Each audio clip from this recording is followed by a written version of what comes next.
Breaking from tradition. Meghan shows cheeky side as she steals show in royal Christmas. The royal family arrived at St. Mary Magdalene Church for one of two Christmas services as scores of well-wishers caught glimpse of the Queen, as well as Meghan Markle. The festive service often attracts hundreds of people, who line the nearby area to wish Her Majesty well, as she goes to celebrate the season at a traditional ceremony. The royals often go for a stroll after the service, meeting and greeting locals and soaking up the Christmas spirit. But Meghan Markle has added herself to the number many may be hoping glimpse, as she joins the ceremony in a break from tradition. Partners of the royals are not normally invited to join the festivities until they are married. However, an exception has been made for the newly engaged Meghan to join her fiancé Harry. She even poked her tongue out for royal watchers.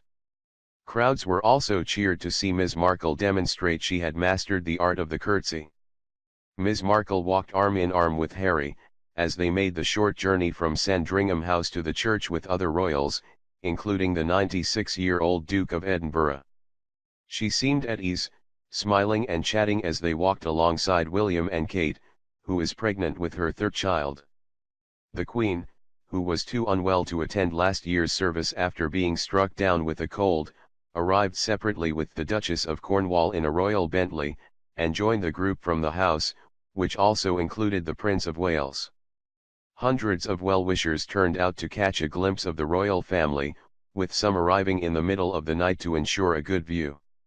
As they emerged from the church after the service, Ms. Markle and the Duchess of Cambridge both curtsied to the Queen, as the monarch chose return to Sandringham House by car as well.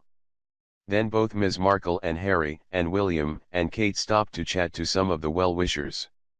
Among them was Judith Wallace, who was sitting in a wheelchair, and is staying at the neighboring Park House Hotel on her first Christmas Day visit to Sandringham. She said Harry recognized her teddy bear called Maureen, which is a mascot for Armed Forces charity SAFA, and her hat, which bore the Gurkha Regiment emblem. She said Ms. Markle spoke to them too. She said lots of things, said Ms. Wallace, who is in her 70s and from Chesterfield. She was very, very lovely. Tess Gilder, manager of Park House, which describes itself as a unique hotel for disabled people, was with Ms. Wallace. She said of Ms. Markle, she was just so natural, so lovely. She added, I think they just wished us a happy Christmas and were interested in whether we had been before. Emily Randall, 31-year-old, was first in the queue to get into the area by the church, with her boyfriend Jamie McKay, 42-year-old. She said they set out from Chichester in Sussex before 10 p.m. on Christmas Eve, and arrived at Sandringham at about 2 a.m. We thought it would be really busy, she said. We looked online. We were the first ones here, camping in the dark for 2 hours.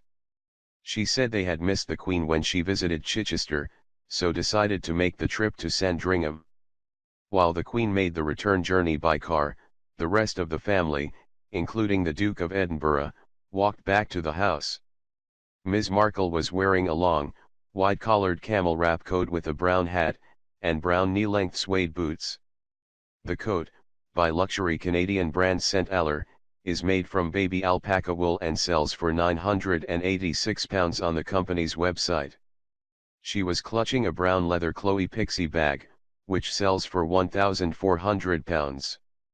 The bag looked new, but it was not known if it was a Christmas gift.